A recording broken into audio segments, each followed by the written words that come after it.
The majority of them were saying they're going to kill the blind guy. This is one of the most dangerous waves in the world. People have died there, he's going to die. You read those articles, you hear about them, and that starts getting the doubt in your head. It was global news. I was going to go and surf this wave. I've been blind since I was 5 years old. Today, Matt is a world champion adaptive surfer, a Paralympian cyclist, and a Guinness World Record holder for surfing the largest wave ever ridden by a vision-impaired athlete at Nazaré in Portugal. And so mum and dad took that on. They decided to write their own narrative. So they didn't tell me that all the experts were saying. They just told me, hey, things are going to be a bit different. You'll be good. Just kick on. You were fighting in life, but there was obviously a switch to where you fight for life, right? The fight was to prove to the world that I didn't have a disability. And then was able to find myself again, and through doing that and some really hard work, finding the best version of me. From facing bullying and violence in his youth to finding strength in adversity, Matt's story is about the power of family support, trust, and getting out of your own way. I'm big on just doing things and not talking about it. I think most Aussie blokes could just get on with it. And when you think about doing things the right way and you think about adding value, all of a sudden, a bunch of good stuff happens in your life. In this conversation, he shares the noise he's faced, fear, self-doubt, and limitation, and how he's learned to quieten it with resilience, presence, and an unshakable belief in possibility. I've just tried really hard, and I think because I've tried hard, I've adapted and built capabilities. There's no such thing as can't. If you build that capability, then you will be able to do it. There's one person listening to this that's sitting there and they feel limited by their circumstances. What advice would you give them today? Get out of your own way. Here to help us quieten the noise and discover the courage to ride life's biggest waves is this week's guest, world champion surfer and Paralympian Matt Formston. Matt, welcome. Thanks for having me. I was sitting on a plane on the way back from Hawaii a few weeks ago, and I thought, what am I going to watch? And I jumped into the documentary section because there's always some great content. And I came across your documentary. So I put it on, and it captured my imagination. It shifted my perspective, and I thought, I've got to reach out and see if Matt will come on the podcast. So I'm truly honoured to have you here, mate.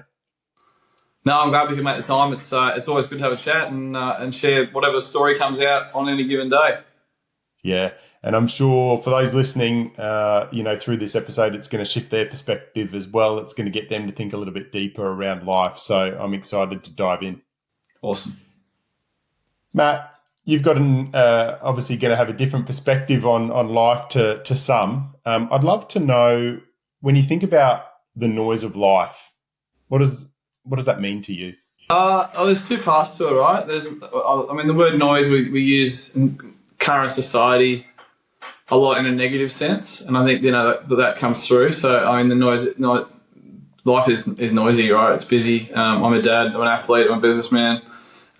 They all create their own different noise, but I think also noise can be a positive thing, and there's sounds and there's information that come through that are really amazing. So I coach junior footy, and hearing the little boys when they do something well, have a good game, they're beautiful noises that we get to experience as well. Yeah, perfect. And before we kind of get into the episode, I'd love you to give listeners a bit of set the scene of who you are, who is Matt Formston, and what perspective you bring to life. Mate, my story. I'm a speaker, right? It's a keynote, but it's the short version. People want to hear the accolades. I'm an Order of Australia. Member of the Order of Australia. I'm Paralympian, 4-time world champion surfer, world champion cyclist, Guinness World Record holder for big wave surfing. I've got lots of different accolades, but I suppose the real important stuff is that I'm blind. I've been blind since I was 5 years old. I grew up in mainstream school, which most kids with disabilities in the 80s and 90s didn't do. In fact, it was pretty much no one. And because of that, I got bullied a lot and fell into violence and some really toxic behaviours through my late teens and early 20s, and then was able to find myself again, and through doing that and some really hard work on self-work to work out what was finding the best version of me, I set up these processes and this work ethic that I think I always had the work ethic, but I set up the values and the purpose to be the best version of me. And since I did that, I've just won world titles every year and ticked off different things in business because once you get the behaviours right and the values right, everything just comes easy. Perfect. And I can't wait to kind of, get more insights in that as we kind of move through the episode. But take me back to those early years. How did you move from, obviously, you had your sight and then you started losing it at about the age of 5, was that right? Yeah, so I pretty much lost it all in 1 year. They think they don't really know. Like when if you lose your vision right now, the first thing you'll notice is that you're not reading as well, or you can't drive. You're not picking up stuff when you're driving. That's what people talk about when they start losing their sight. As 5 years old, you don't read or drive. So you just look like the clumsy kid that can't catch a ball anymore and runs into glass doors. So they don't really know exactly, but they think it pretty much. I lost 95% of it in 1 year. Yeah, wow. And talk to me about the shift from, can you remember much around having your sight to not having your sight? There's a lot of nuance to it. It's funny, I'm writing a book at the moment, and it's been really interesting to go through and go real deep on a lot of this stuff. But yeah, I've got a memory, which I don't know if it's, sometimes in life we have memories, but we're not sure if, when time goes on, the memory changes, and it could be a real memory, it could be an adapted memory, but having a barbecue at one of our friends' house down the road in the street I grew up in on like Christmas Eve, and all the dads said, let's go outside, and they'd probably all had a few beers, and they looked up in the sky to see if we could find Santa. And I just remember the vivid clarity of all the dots of the stars. In Northern Beaches in the early 80s, there was a lot more stars, a lot less lights, and there was a shooting star that just shot through the sky. And I remember, and the dad's talking about there's Santa, but I just remember the clarity of that line and the clarity of all the dots around it. That's my only clear visual memory. Yeah, perfect. And in those early years of life, leading up to, obviously you said you had some challenges and moved through, which is not like unlike most people, but yep. Talk to me about, the limitations and some of the opinions of others, the noise that was in your life in those years. Yeah, you're completely right. It's not unlike any, like everybody goes through their own challenges. School's hard for everybody. But I think it's putting it really lightly. What I went through was not what normal people go through. I'd have kids saying, how many fingers am I holding up all the time? They changed their voice, so I didn't know who they were. I used a laptop. No one else used a laptop, everyone used, because I could touch type. Kids would walk up behind me and press the delete button and delete all my work. It was extreme. And because of that, we as humans, we have fight or flight, and I'm not a flight person.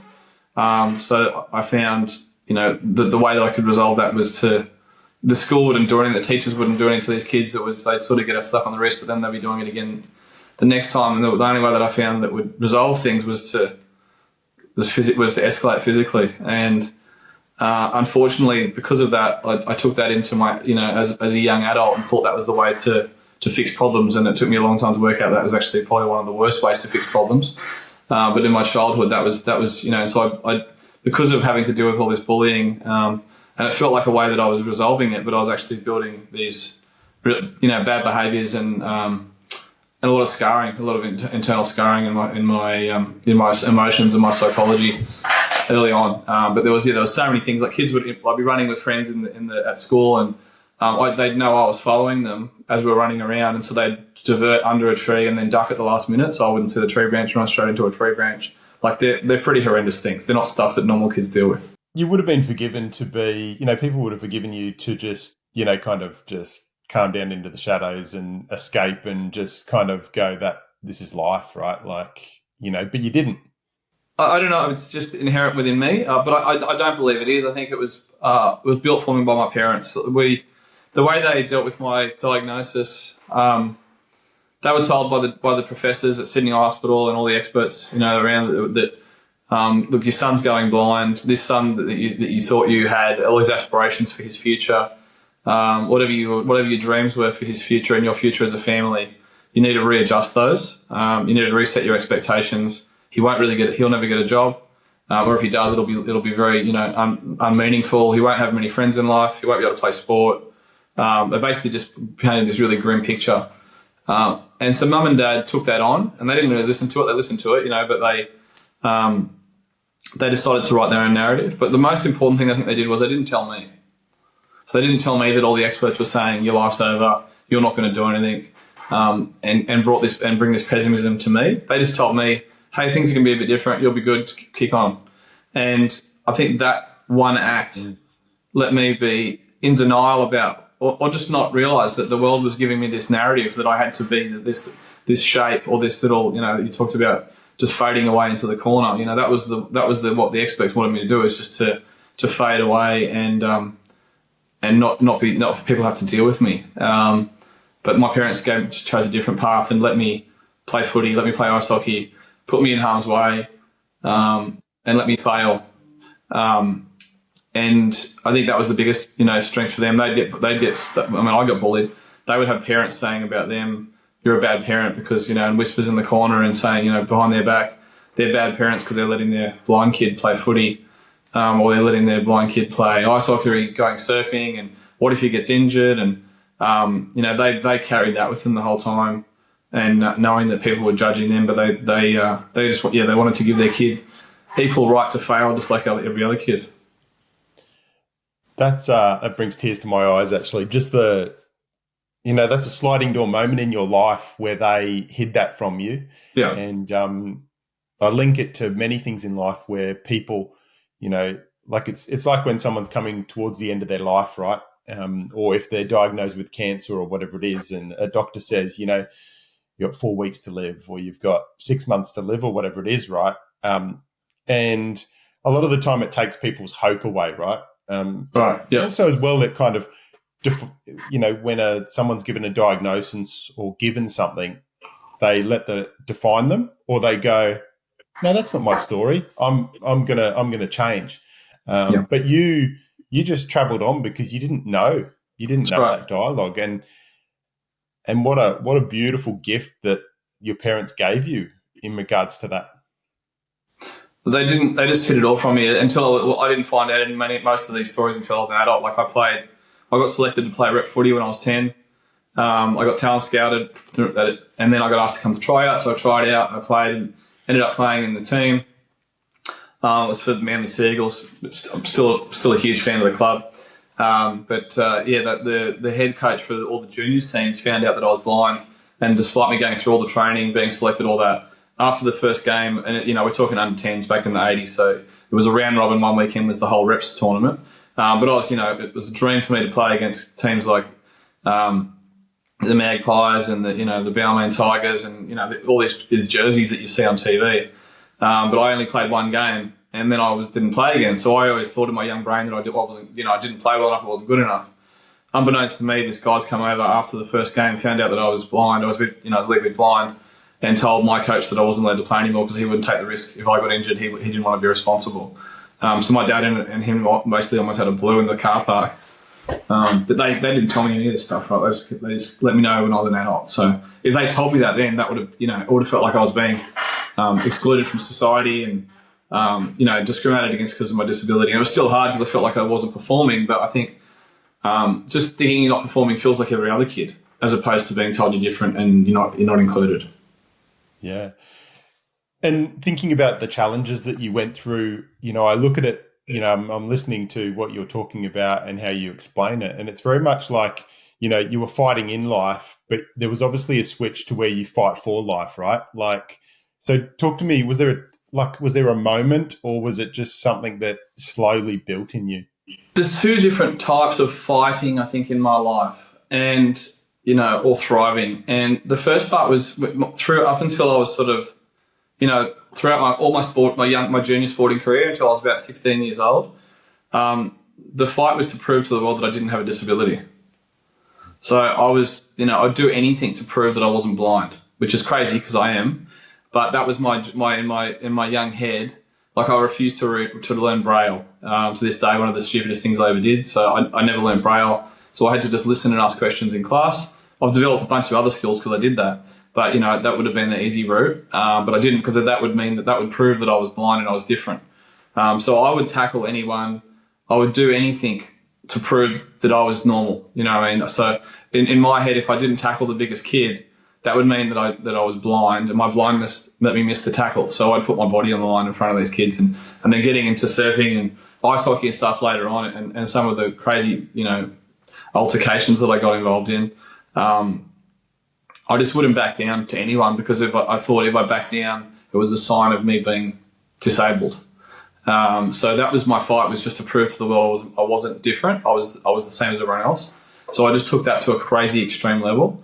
But then once I accepted my disability, in my late 20s, once I sort of got through that dark part of my life, and started accepting who I was and being proud of who I was and wanting to be the best version of me, the fight started to becoming about that, literally about that. I'm not fighting with anyone else. I'm not trying to prove anything to anyone else. I just want to analyze myself and my, my interactions with people, my performance, my work ethic, everything I'm doing. I analyze it and say, did I do that to the best of my ability?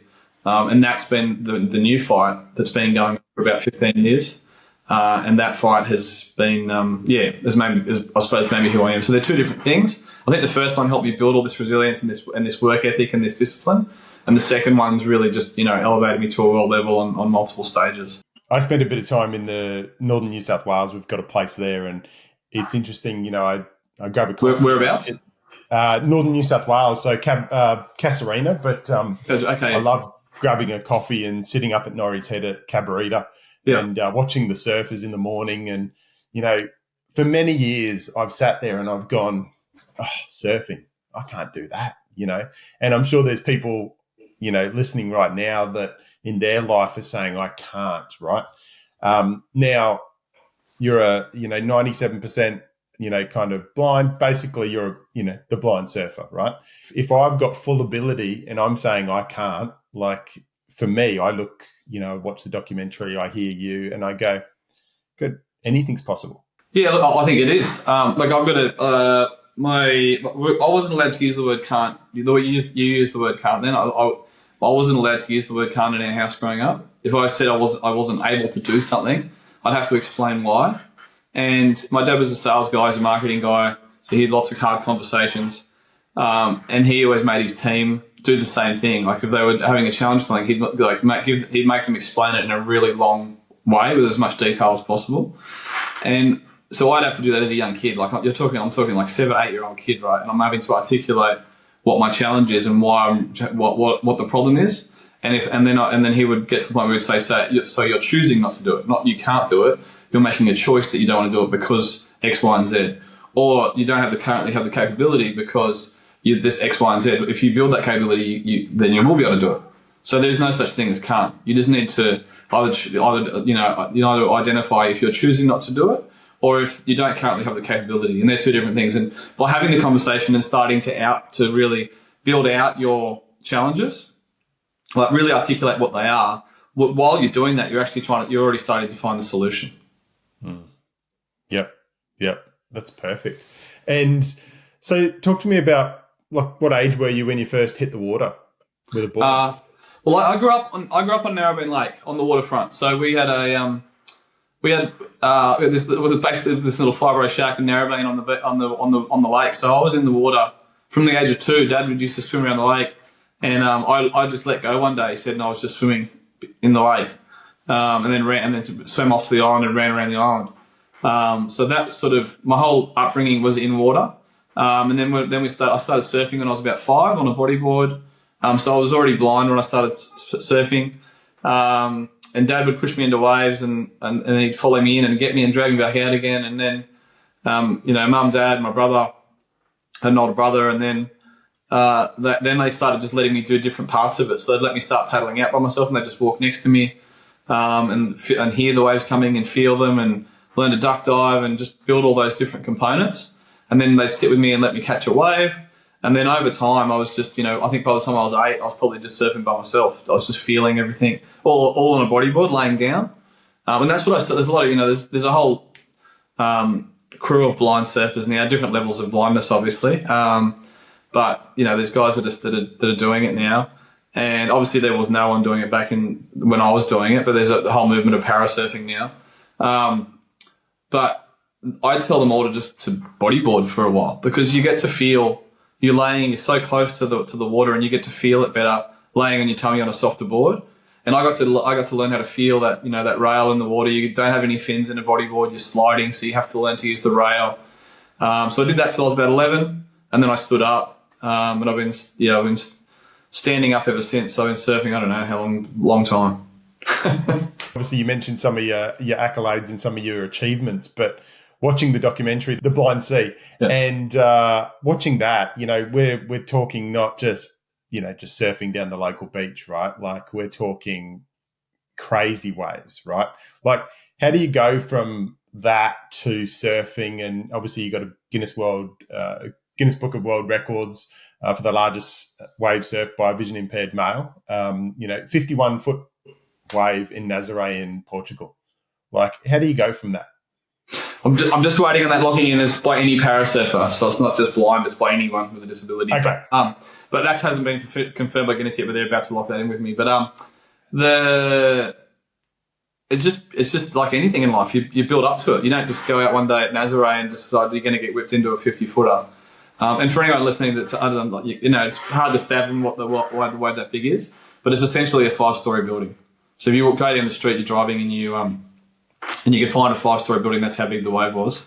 And you don't just get whipped in on that. You know what I mean? You build up to 6 foot and then 10 foot and then, but yeah, and you learn to, I suppose you learn to enjoy it. But it's about processes and building capacity. And before I went to Nazaré, I was already a 4-time world champion surfer. So the surfing part will happen, right? It's the not surfing part that you need to train for. And so that was the main thing I focused on before Nazaré, was just building my body strength. So, because you can get your back broken, dislocated shoulders and hips, and there's so many physical things that can happen. But then obviously the most dangerous thing is drowning because you get such long hold down. So it was just training my physical strength and flexibility and then my breath capacity. And through your life, obviously, you've had a lot of people support you, but obviously on that documentary, you had the likes of Lane Beachley, Joel Parkinson, Sam Bloom, some of these people that really supported you on that journey. How important is having a team behind you? Oh, it's super important. Look, those people just pop in and out of my life. I certainly wouldn't. So, Joel certainly supported me. I've worked with Lane a bit. Sam's obviously been on the para team for a while.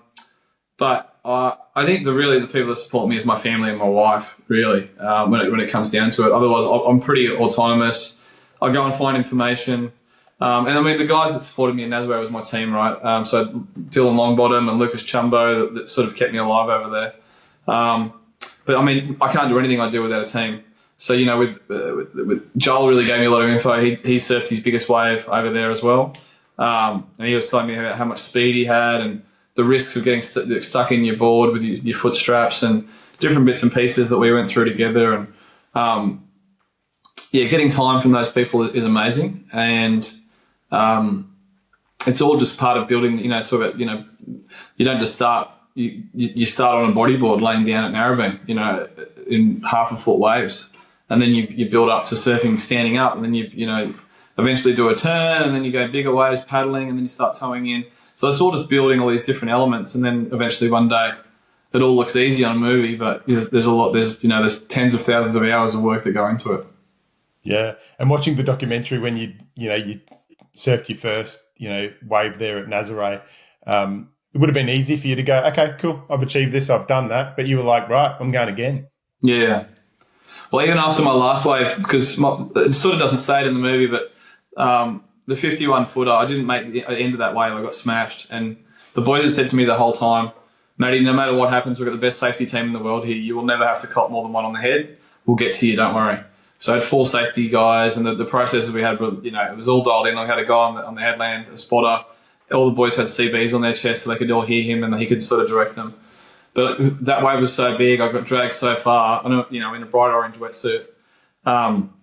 No one could find me. There's like 10,000 people on the headland. There's 4 cameras on land, drone up in the sky, 2 cameras on skis. There was a lot of people that could have found me, but they couldn't see where I was for a bit because I got dragged so far underwater. Then I had to cop a second one. But the point was, I got to the end of that wave and I was still like, I said, Lucas, one more, and he's like, nah, no more. He's pulling the rope in. I was still keen, but they were done. Their risk appetite was out. It was used up. Yeah, wow. Yeah. So for anyone sitting there that want to attempt something or are scared of doing something, what would you say to them? Why not? Why are they not doing it? Ask themselves why they're not doing it.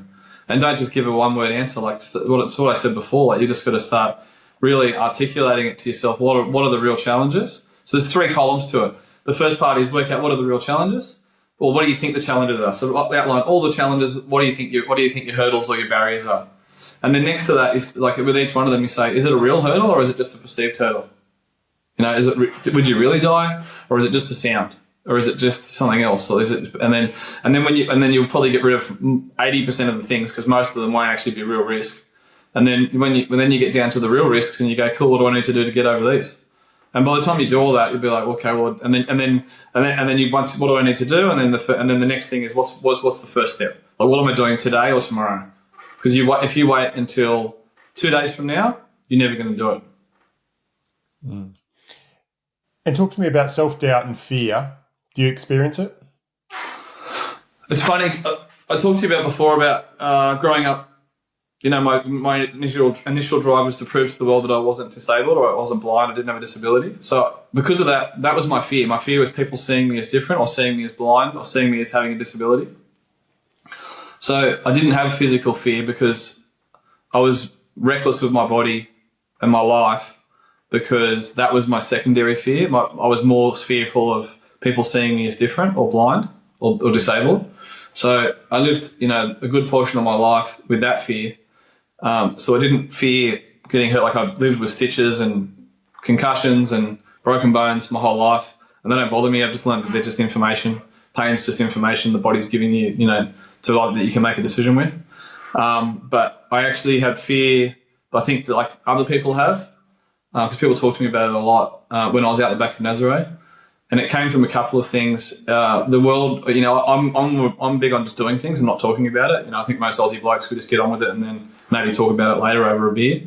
But we were making a movie, right? And the director wanted publicity for his movie, and he was paying the bill to get there. So he won that conversation.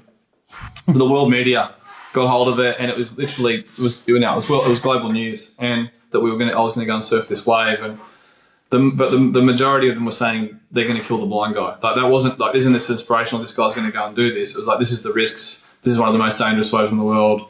People have died there. He's going to die. And so you read those articles, you hear about them, and that starts getting the doubt in your head. And I've been really good at blocking noise out and not listening to people's, you know, negativity or their perspective on what my life looks like. But it's pretty hard when you hear the whole world talking about it not to. But then I've been good at that my whole life. But then the second part to it was the fact that I'm a dad now, and the combination of those two things made me be fearful that my children would lose their father, which is, it's the same thing as me dying, but it's a different thing in my psychology. So I'm not actually, you know, I've made lots of choices in my life that if I make a call, that I'm happy with the risk. If I die, that's, you know, I'm happy to pay the toll. But when I'm making decisions that affect my children, that's a different thing. So, you know, laying out the back of Nazaré, that was where I really felt fear in my stomach for the first time, because I was fearful that I was making the wrong decision and that would affect my children. But I certainly didn't have any fear for physical pain. Like, it doesn't bother me. Yeah. I was obviously, as a father myself as well, you know, I've gone through a tough journey, mental health journey, gone through some really dark times. And it's interesting, I always focus on my kids, and that always pulls me out of it, you know, because I focus on, you know, a decision to, you know, choose to kind of leave this world is a decision I could make, which would be quite selfish. But I always focus on, you know, my kids, you know, like, and that always pulls me out of it. Yeah, I lost one of my best friends when I was 16. He took his life, and that was probably one of the things that pushed me into that spiral of bad behaviours. It wasn't the thing; it was one of, and yeah, seeing what it did to his family and the people that he left behind.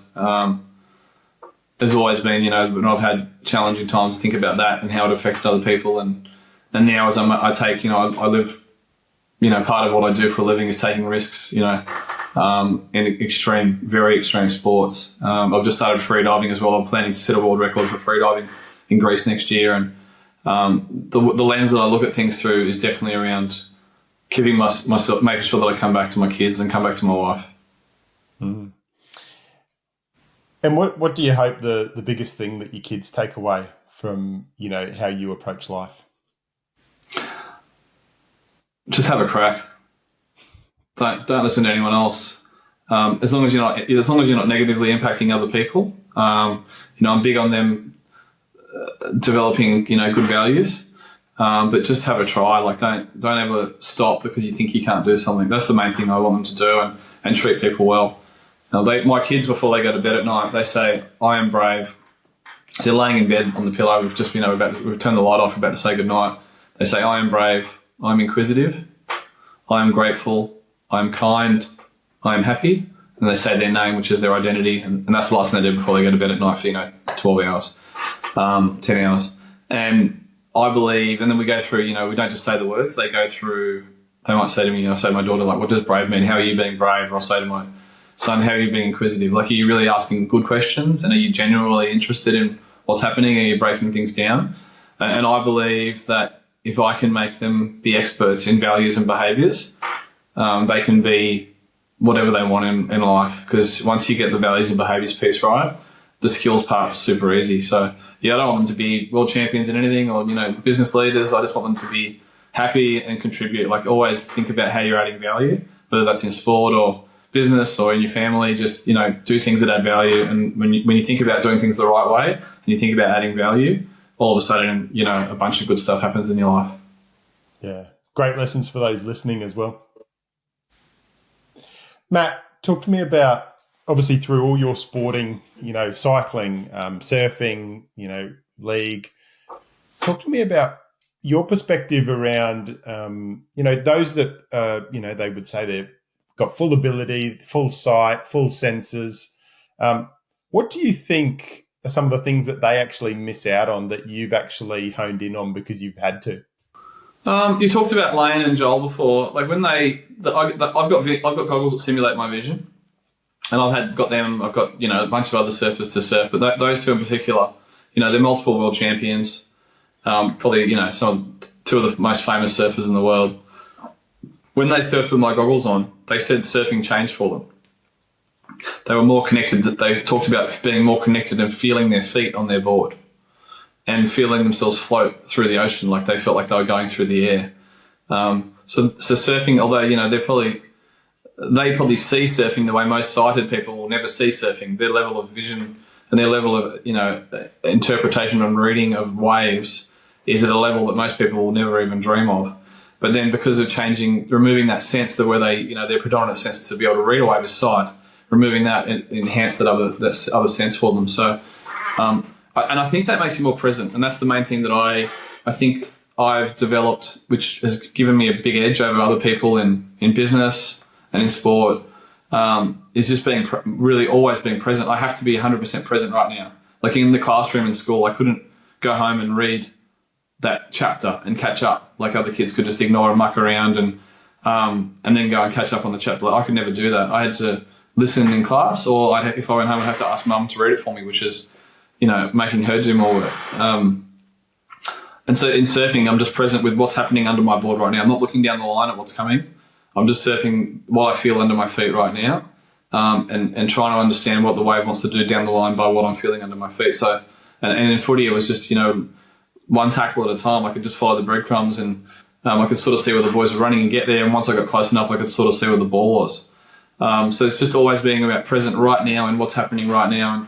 And I think being present is something that a lot of humans struggle with these days. And I don't know why that is. People are thinking about way too many things. They're trying to think about what might happen in the future and ifs and buts and maybes. And I think that, we talk about mindfulness a lot these days. I think too much, and I think people have lost track of what it actually is. But it's about being present. And that's one thing that I've really had to learn to do because I use different data streams than other people. Most people's data stream is predominantly vision. My data is sound and sight and resonance. I feel energy from people and animals, and being present to use all those other data streams has made me, just be in the right now all the time. And through your life, you don't really have a disability. You've turned it into a gift. So people throw around the term all abilities and super abilities. I'm a massive, I won't use the word hater, but I really, really, really strongly don't like that language because I have a disability. My eyes don't work the way other people's do. So, there's something broken in my body. But just because I have a disability doesn't mean that I can't function or adapt other things to be able to, to function in society. And a lot of businesses now, and I chair the Disability Network at Optus, and our CEO, when we set it up, wanted to call it the Abilities Network. And I said, no, I was like strong. We had a conversation about it. I was a strong advocate for saying, no, it's a disability network because it's about people with disabilities. And the fact that I'm able to surf bigger waves than most sighted people and manage boardrooms, better than a lot of other, sighted people, that doesn't mean my blindness is a superpower. It just means that I've adapted and I'm highly functioning because I use what I can get a hold of. So I've just tried really hard, and I think because I've tried hard, I've adapted and built capabilities. And so despite my disability, so it's not a superpower. It's not called ability. It's not a super ability. Just because you're a different gender doesn't mean you have more abilities. You just had a different life experience and different data sets that you use to be able to make decisions. Matt, if you didn't lose your sight, do you think you would have achieved what you've achieved up to today? It's hard to know. I used to think maybe not, but then now I'm a dad. I get to see. I thought that we were all really a product of our environment, but seeing all three of my children that all live in the same household with me as a dad and my wife as as a mum. And all of the same opportunities and everything. They're such different kids. They're just different people. So I don't know. This might have just been inherently in me that I was going to be who I am. But I wouldn't change it. People say if you could go back to when you're 5, would you change it? I would say no, because it's given me the perspective to make me who I am. And I grew up in a good area. Northern Beaches of Sydney certainly isn't what it is now. Back in the 80s, it was a blue collar town, and it used to be called Blacktown on the beaches. It was pretty rough. We had skinheads. It was a rough town, but it was still, we had opportunities. And most of my mates that I've grown up with, they haven't done a lot with their lives. They certainly haven't, travelled the world in green and gold jerseys. And, I'm on several boards now. I've just been appointed to the Evidence Advisory Committee for the NDIS. I've done a lot of things, but I think because of my vision, I've been able to see the world the way I do and build the set of values that I have because of the bullying and the stuff that happened to me early in my life. So, with all my scars and all my badges, who I am is who I am, and I wouldn't change any of it. What has helped you in life? Obviously, you're a big, advocate for more accessibility for people, that have a disability. Yeah. Talk to me about what are some of the things that make your life better? And also, I'd love a follow-up question on that around where would you like to see some accessibility kind of be improved in society? There's a couple of parts to this. So, there's so much that can be different. Like apps, for example, so many developers are still developing it. So I use VoiceOver on my phone. My phone talks to me. I touch the screen and it talks to me. Great. So I'll take you back to 2009. I was an account executive running a sales team, multi-million-dollar sales target. I'd have to memorize all my meetings for the next day. That night, I had adaptive technology on my computer at home and in the office. So it would be able to read to me and have really large print. So I'd memorize all my meetings for the next day. I'd memorize what the cross streets were at the nearest place to the client that I was going to, all memory. And then I had a little old Nokia with I could feel the 5 in the middle. There's a little dot raised on the 5. Mm-hmm. So I remembered my assistant's name, number, and a few other key colleagues' numbers. So I'd memorize those and I could call them throughout the day if I needed to check in on emails or whatever when I wasn't in the office. All my colleagues at the same time had a BlackBerry. So they had email, contacts, web, search, everything, right, on these BlackBerries with these little keyboards, and they could still work, function. And one of the most important things, they would get an update if a meeting got cancelled. So I would forever be turning up to meetings and there'd just be no one in the room, be empty, and I was the last person. So we talk about exclusion. As a high functioning human being, turning up to a meeting, like the feeling of wasting of time, not being included, not being updated was horrendous. And so overnight in 2009, Apple released the iPhone 3GS, and it had VoiceOver on it. So I had access to my calendar, emails, text messages, contacts. I could add and find any contact in my phone to call anyone I wanted to call, and I could search the web. I could sit in a taxi or on the bus and search things, privately. Up until that time, if I wanted to find out about surfing in Cabarita, I'd have to ask you to help me because I couldn't do it myself. I could do it on a special computer, but half the time it wouldn't work, so I'd be forever asking people for help. Whereas then all of a sudden I had this little device in my hand that I could search the internet with. So that changed my whole life. But that's in 2009, right? We're in 2025 now, almost 2026. To this day, most apps are still not accessible. So although Apple's introduced VoiceOver on those devices, and a lot of other technology companies have now built that capability in their operating systems, most developers haven't built that into the capability for that into their coding. So it doesn't actually work. It's not compatible. So that's been a huge change for me. I mean, I grew up, where the Braille was the only option, or large print, which didn't really work for me.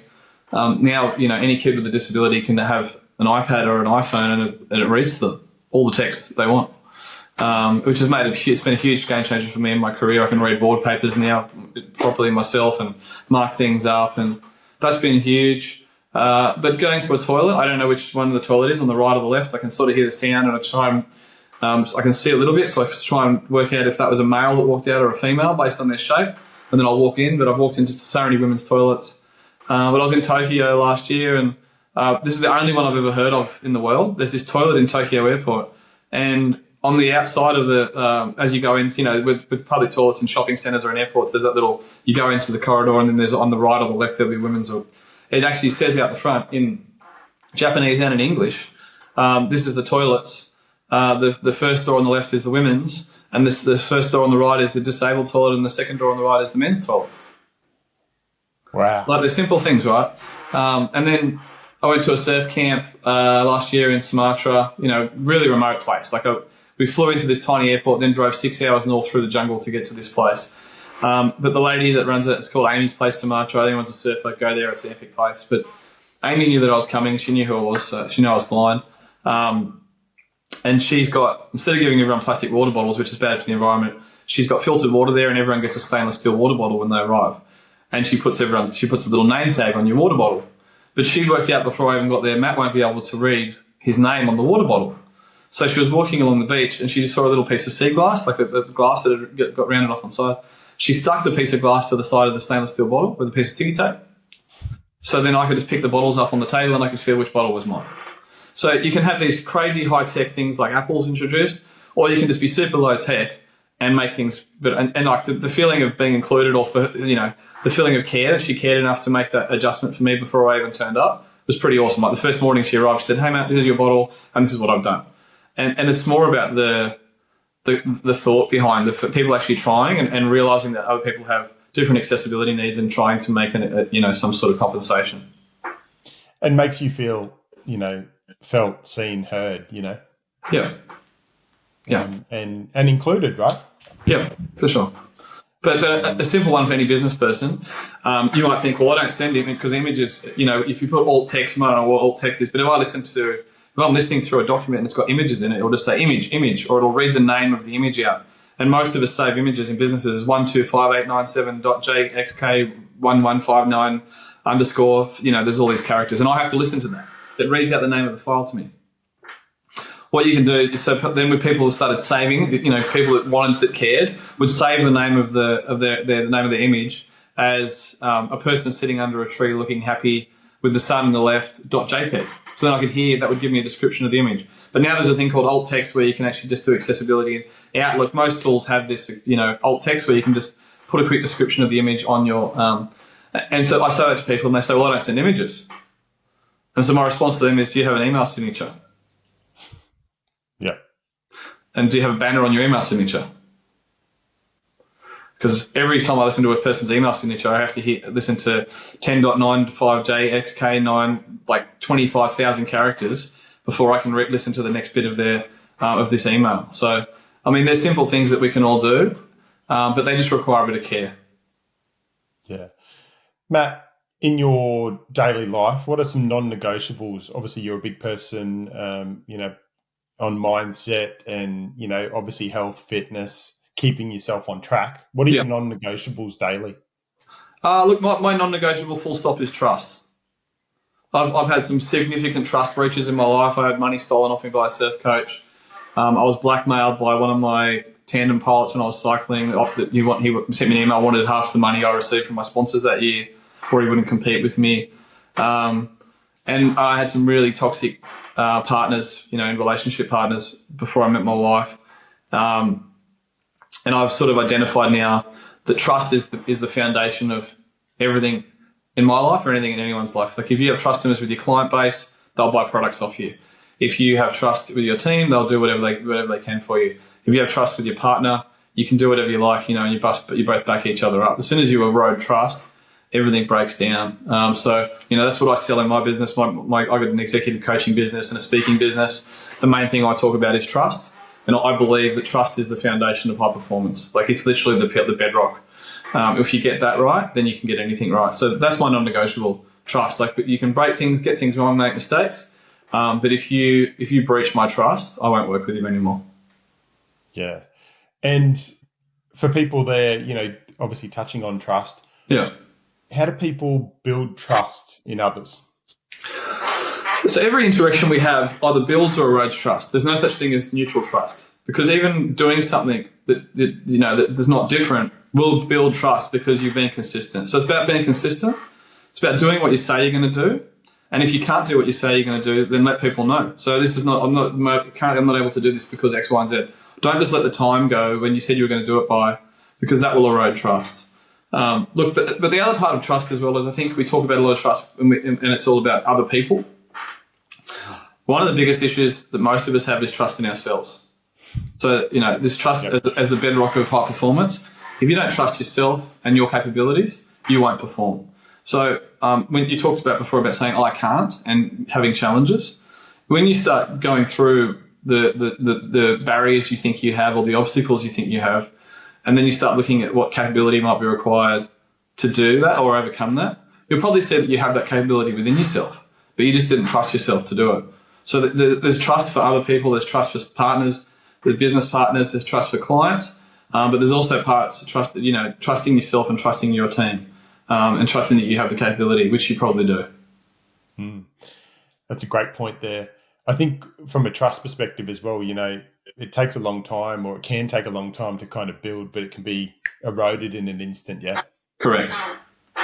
That's why I said it's my non-negotiable, because look, if it's something like it, obviously with my wife, if there's a little breach of trust, we're going to work our way through it. But if it's a business partner or someone that works for me and hasn't worked for me for very long, if there's any level of trust breach, then I don't have time, I don't have energy to build that trust up with them again. So I will, unless there's a significant reason why I think it's worth building that up again, I'll walk away because, as you said, building it up is actually harder than building it in the first place. Yep, 100%. Matt, you mentioned earlier, one of the things around, people that, can see and have full sight and are surfing, what do they miss out on? What do you think are some other things? You talked about presence, but what do you think some of the other things that people that are, have full sight take for granted each and every day? You guys bullshit each other a lot with gestures of, smiling and facial features and posture, and you bullshit yourselves as well a lot by doing that. And when I say you guys, I mean sighted people. Love it. And so I think there's a lot of cues and a lot of energy in the world that people aren't picking up on.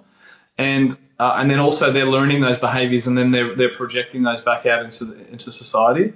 Well, I don't have to get involved in all that. I listen to people's voices. I know if they're being fed income with me or not. I know if they're trying to hide something by the words they use. I've had a 40-year degree in a PhD in listening to people's voices and asking questions. My background's in sales, as a sales leader. One of the best things that I teach people, people think that sales is all about talking. But the most important skill you can learn in the sales is asking the right questions to get the information you need to help people make a decision. My whole background in schooling and my education was all about asking the right questions to get the right information.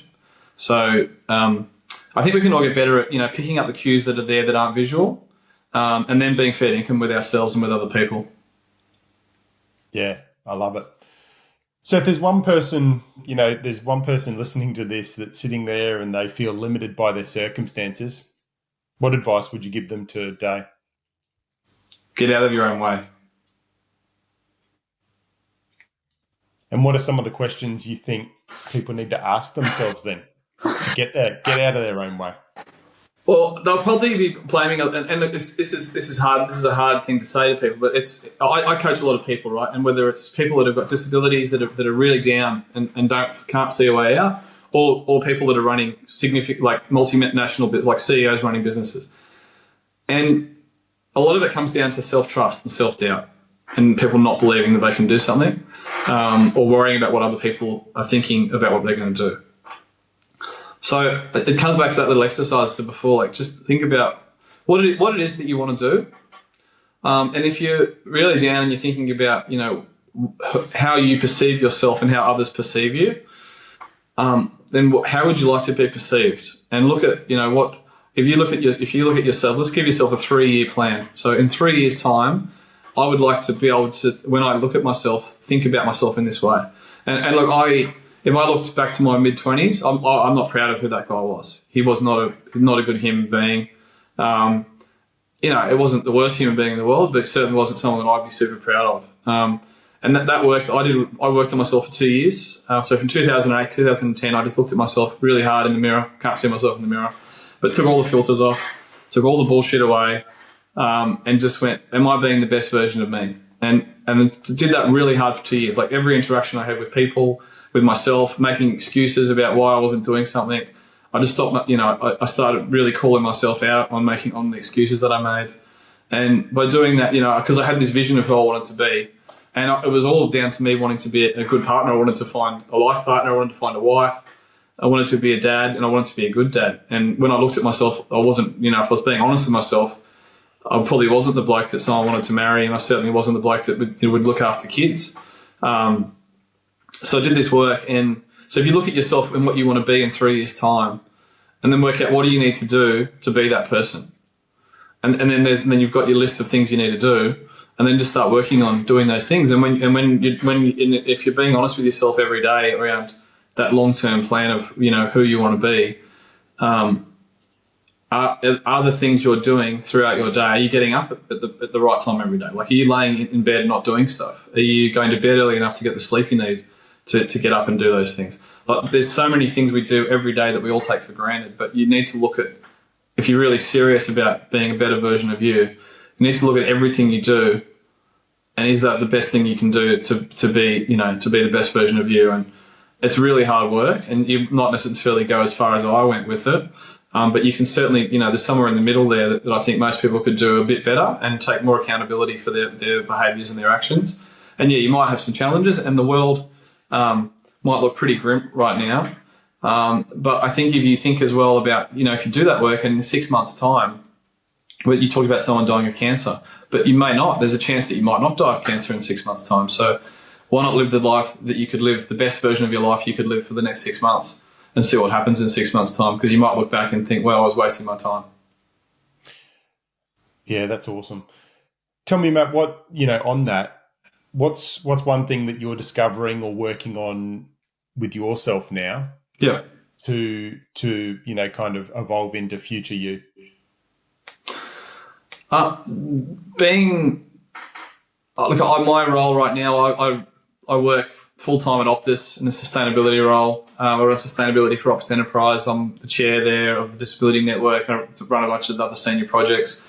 I'm impacting a lot of Australians by doing that. But for me, I want to be giving back. Like, I think, I've built all this capability and capacity.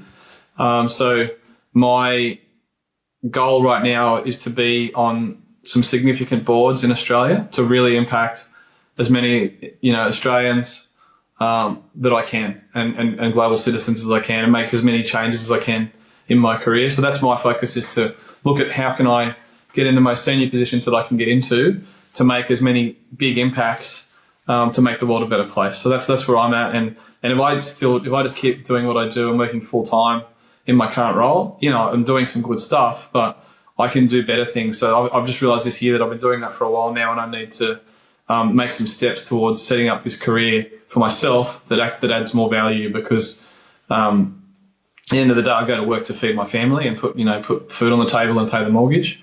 But if I can change what I'm doing, I can impact more people more positively, and that's my focus. I'm trying to get a book out, which I think will help some people as well. I'm certainly finding out things about myself by writing the book.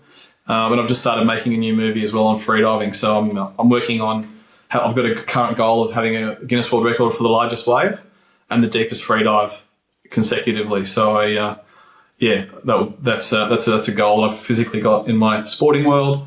And then as a parent, I'm just trying to find that balance between giving my kids everything I want to give them, but also letting them build resilience and fail, and not having to work for things and not being given everything. So they're all challenging things, and they all keep me busy. Yeah, that's awesome. Perfect way to the end of the episode. Matt, I'm grateful for your time, your insights, just absolutely heartwarming advice, and your story is remarkable. Congratulations on your achievements. And I'm looking forward to watching the journey ahead, because, getting an insight into how your brain works, how your vision and focus is moving forward, and how you, kind of just embrace life. I just can't wait to see the journey ahead. So I'm looking forward to seeing that. For those that want to connect with you, Matt, what's the best way to connect with you? Just on all the Instagram channels, LinkedIn. But yeah, if you want to connect, my website is mattformston.com. I think it's info@mattformston.com. Get to the team, will get that and get hold of me somehow. Perfect. I really appreciate your time out of your busy schedule, but from listeners that are listening to this and from myself, thank you. Thank you. I do a few interviews, and it's amazing how often people ask me the same questions. So you've asked me some great questions today, so thank you for making it meaningful. Absolutely appreciate it. All right. Thank you. Cheers.